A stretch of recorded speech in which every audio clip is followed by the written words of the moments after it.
In this video, we will transform any picture into video with Canva animation. It will work like this.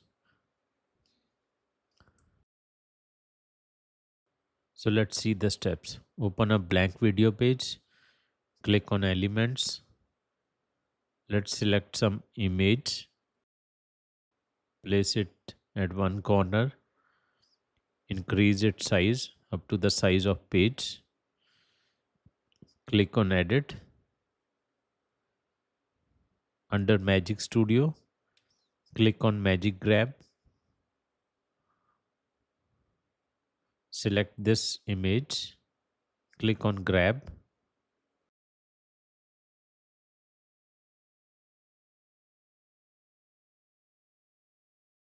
In few seconds, it will grab the image. Click on animate. Select breathe. Click on out button and increase the scale.